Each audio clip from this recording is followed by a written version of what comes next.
Welcome to chemistry by Nawaz. তো আমাদের আজকের পর্বে আমরা এক্সপ্লেন করব যে থার্ড ইয়ারের ফিজিক্যাল কেমিস্ট্রি 3 এবং ফাইনাল ইয়ারের ফিজিক্যাল কেমিস্ট্রি 4 এই দুইটা বিষয়ের সবচেয়ে মোস্ট একটা ইম্পর্টেন্ট টপিকস কোয়ান্টাম উৎপাদ কি, এর মান একক থেকে বিচ্যুতির কারণ ব্যাখ্যা করো। বা প্রশ্নটা তোমাদের এভাবেও আসতে পারে যে কোয়ান্টাম উৎপাদের উচ্চমান এবং নিম্নমানের কারণ ব্যাখ্যা করো। ঠিক আছে, তো দেখো কোয়ান্টাম উৎপাদের মান একক থেকে বিচ্যুতি মানে কি? মানে একক থেকে বিচ্যুতির অর্থ হলো মানটা হয় উচ্চ হবে না হয় নিম্ন হবে, এটাই তো বিচ্যুতি, তাই না? তো এই দুইটা কারণ আমরা এক্সপ্লেন করব। আমরা প্রথমে ব্যাখ্যা করব কিভাবে উচ্চমান হয় এবং পরবর্তীতে ব্যাখ্যা করব কিভাবে বা কখন নিম্নমানটা হয়। তো তার জন্য তো আমাদের কোয়ান্টাম উৎপাদ কি সেটা জানতে হবে। দেখো কোয়ান্টাম উৎপাদ বলতে বোঝায় যে প্রতি কোয়ান্টাম আলোক শোষণের ফলে যতগুলো অণুর বিয়োজন ঘটে তাদের অনুপাতকে কোয়ান্টাম উৎপাদ বা কার্যকারিতা বা দক্ষতা বলে। আর এটাকে ফাই দিয়ে প্রকাশ করে, ফাই। ঠিক আছে, কোয়ান্টাম উৎপাদকে প্রকাশ করে ফাই দিয়ে। তাহলে আমরা লিখতে পারি কোয়ান্টাম উৎপাদ ফাই ইকুয়াল টু কি হচ্ছে, দেখো প্রতি কোয়ান্টা আলোক শোষণে যতগুলো অণু বিয়োজন হয়। ঠিক আছে, তাহলে কি হবে, এর অনুপাতটা কিরূপ হবে, যে বিয়োজিত অণু ভাগ শোষিত আলো। তাই হয়েছে, দেখো বিয়োজিত অণুর সংখ্যা ভাগ শোষিত কোয়ান্টাম সংখ্যা। ঠিক আছে, এখন দেখো কেন একক থেকে বিচ্যুত হয়। এর একটাই কারণ, সেটা হচ্ছে যে কোয়ান্টাম উৎপাদের মান সাধারণত একক হয়।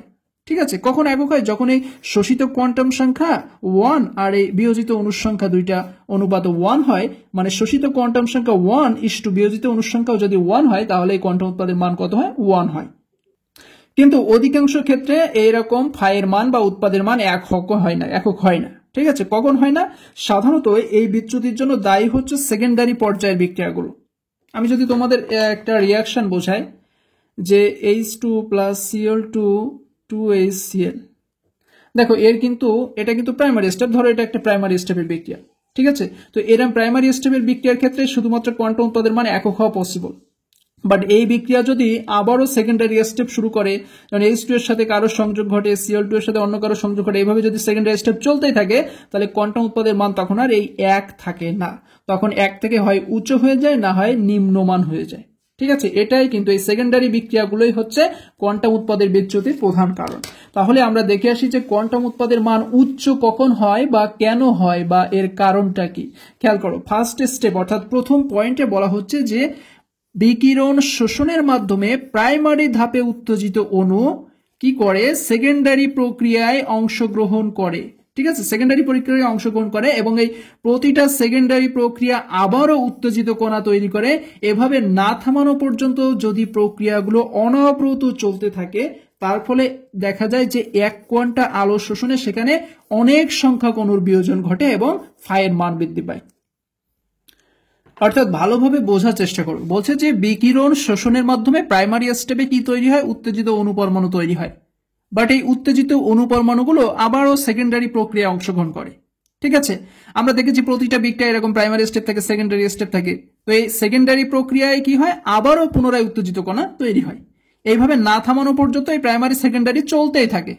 আর যদি এইভাবে অনবরত বিক্রিয়া চলতে থাকে, তাহলে তো এক কোয়ান্টা আলো শোষণে অনেকগুলো অণুর বিয়োজন ঘটার কথা, তাই না?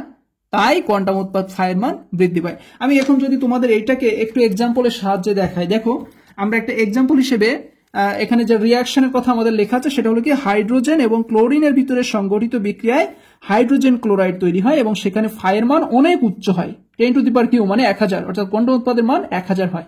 তো এই বিক্রিয়াটাই আমি তোমাদের বোঝাবো, খেয়াল করো। তো এই যে H2 + Cl2 বিক্রিয়ায় 2HCl তৈরি হয় এবং ফাইয়ের মান অর্থাৎ কোয়ান্টাম উৎপাদের মান অনেক উচ্চ হয়। কেন? কারণ একটাই, এই বিক্রিয়াটার কিন্তু ধাপ একটা না। যদি শুধুমাত্র এই প্রাইমারি স্টেপ বা প্রাইমারি ধাপটা থাকতো, তাহলে বিক্রিয়ায় কোয়ান্টাম উৎপাদের মান একক হতো। বাট এর স্টেপটা একটা না। দেখো এর স্টেপ কয়টা। প্রথমে কি করে, প্রথমে ক্লোরিন অণু আলোক শোষণ করে সে বিয়োজিত হয়ে দুইটা ক্লোরিন ফ্রি রেডিকেল তৈরি করে। ঠিক আছে, ক্লোরিন অণু প্রথমে আলোক শোষণ করে দুইটা ক্লোরিন ফ্রি রেডিকেল পরমাণু তৈরি করে। সেকেন্ডারি স্টেপে গিয়ে বা গৌণ ধাপে গিয়ে কি হয়, এই একটা ক্লোরিন ফ্রি রেডিকেল আবার হাইড্রোজেন অণুর সাথে সংযুক্ত হয়। ঠিক আছে, হাইড্রোজেন অণুর সাথে সংযুক্ত হয়ে সে কি তৈরি করে, HCl+ একটা হাইড্রোজেন ফ্রি রেডিকেল তৈরি করে। আচ্ছা, থার্ড স্টেপে গিয়ে কি হয়, এই হাইড্রোজেন ফ্রি রেডিকেল আবার একটা ক্লোরিন অণুকে গ্রহণ করে বা ক্লোরিন অণুর সাথে সংযোজিত হয়ে HCl+ Cl2 তৈরি করে। ওকে, বিষয়টা বুঝতে পারছো? এইভাবে কিন্তু এই যে আমাদের এই পরবর্তী দুইটা ধাপ হচ্ছে সেকেন্ডারি স্টেপ। প্রথম ধাপটাকে প্রাইমারি স্টেপ বলা হয়, পরবর্তী যতগুলো ধাপ তৈরি হবে তাদেরকে সেকেন্ডারি স্টেপ বলা হয়।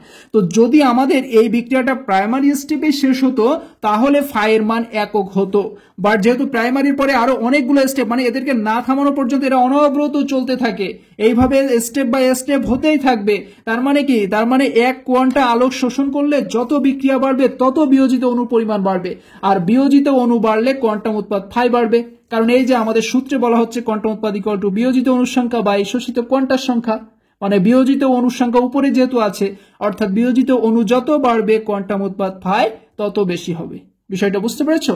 তাহলে এখন আমরা দেখি সেকেন্ডারি অর্থাৎ 2 নাম্বার পয়েন্টে আমাদেরকে কি বলা হচ্ছে, যে প্রাইমারি প্রক্রিয়া ছাড়াও সেকেন্ডারি প্রক্রিয়ার ফলে শৃঙ্খল বিক্রিয়া ঘটতে পারে, যেখানে মুক্ত পরমাণু বা যৌগমূলক তৈরি হয়, তাই কোয়ান্টাম উৎপাদের মান অনেক থেকে বেশি হয়।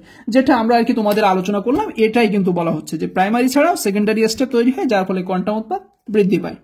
ওকে, 3 নম্বর স্টেপ বলা হচ্ছে, দেখো যে তাপ উৎপাদী বিক্রিয়া সংঘটিত হলে উৎপন্ন তাপ অন্য অণুকে সক্রিয় করে। ঠিক আছে, যখন তাপ উৎপাদী বিক্রিয়া সংঘটিত হয় তখন তো সেখানে তাপ উৎপন্ন হয়, সেই তাপ কি করে অন্য আর একটা অণুকে সক্রিয় করে, অ্যাক্টিভেটেড করে, ফলে বিক্রিয়ায় অধিক সংখ্যক অণুর বিয়োজন ঘটে, আর অধিক সংখ্যক অণুর বিয়োজন ঘটলে কোয়ান্টাম উৎপাদের মান অবশ্যই 1 থেকে বেশি হবে, তাই না?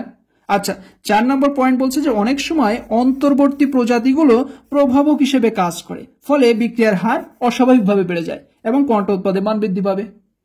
তাহলে বিক্রিয়া অনেক সময় কি করে, যে মধ্যবর্তী যে প্রজাতি থাকে তারা অনেক সময় প্রভাবকে কাজ করে দেয়, আর প্রভাবকে কাজ করে বিক্রিয়ার হার কি হয়, হঠাৎ করে খুব বেড়ে যায়, আর বিক্রিয়ার হার বেড়ে গেলে অবশ্যই তোমার বিয়োজিত অণুর সংখ্যা বেড়ে যাবে, তাহলে কোয়ান্টাম উৎপাদও বৃদ্ধি পাবে। এইগুলোই হচ্ছে কোয়ান্টাম উৎপাদের মান বেড়ে যাওয়া বা উচ্চ হওয়ার কারণ। এর মেন কারণ কি, মেন কারণ হচ্ছে প্রাইমারি ধাপ ছাড়াও সেকেন্ডারি ধাপ তৈরি হয়, এই কোয়ান্টাম উৎপাদগুলো বৃদ্ধি পায়, কারণ বিয়োজিত অণু বৃদ্ধি পায়। আচ্ছা, এখন আমরা দেখি যে কোয়ান্টাম উৎপাদের মান নিম্ন হয় বা ছোট হয় কেন। দেখো, ফার্স্ট স্টেপে বলছে যে আলোক শোষণের মাধ্যমে উত্তেজিত অণু শতদীপ্তি বা অনুপ্রভার মাধ্যমে নিষ্ক্রিয় হলে কোয়ান্টাম উৎপাদের মান কম হয়। ঠিক আছে, আলোক শোষণে উত্তেজিত অণু কি করে, শতদীপ্তি বা অনুপ্রভার মাধ্যমে অনেক সময় নিষ্ক্রিয় হয়ে যায়, যার ফলে কোয়ান্টাম উৎপাদের মান কম হয়ে যায়। আবার উত্তেজিত অণু যদি বিক্রিয়ার জন্য প্রয়োজনীয় শক্তি বা এনার্জি না পায়, তাহলে কোয়ান্টাম উৎপাদের মান বেশি হবে কি করে? কারণ শক্তি যদি না পায় তাহলে অণুর বিয়োজন ঘটবে কি করে, তাহলে তো কোয়ান্টাম উৎপাদের মান বৃদ্ধির প্রশ্নই আসে না। 3 নম্বর বলছে কি, যে নিজস্ব শক্তিকে অন্যান্য অণুসমূহের গতিশক্তিতে রূপান্তরিতের মাধ্যমে উত্তেজিত অণু নিষ্ক্রিয় হলে কোয়ান্টাম উৎপাদ হ্রাস পায়। বিষয়টা বুঝতে পেরেছো, যে নিজের শক্তিকে অন্য অণুর গতিশক্তিতে কাজে লাগিয়ে উত্তেজিত অণু কি হয়, নিজে নিষ্ক্রিয় হয়ে যায়। দেখো, এই যে একটা, মনে করো এই একটা অণু, এই একটা অণু, ঠিক আছে, এইটা হচ্ছে উত্তেজিত অণু।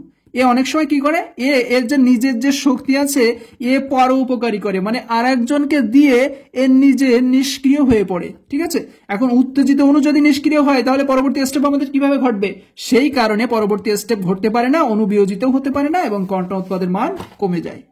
4 নম্বর স্টেপ বলছে যে প্রাইমারি ধাপে উৎপন্ন অ্যাক্টিভেটেড পরমাণু যদি সেকেন্ডারি বিক্রিয়া করার আগেই পুনর্যোজিত হয়ে মূল বিক্রিয়ক তৈরি করে ফেলে, তাহলে তো বিয়োজিত অণুর পুনর্মিলন সম্ভব নয়, আর বিয়োজিত অণুর পুনর্মিলন সম্ভব না হলে বিয়োজন ঘটবে কি করে, তাই তখন কোয়ান্টাম উৎপাদ কমে যায়। এই লাইনটা বোঝার চেষ্টা করো।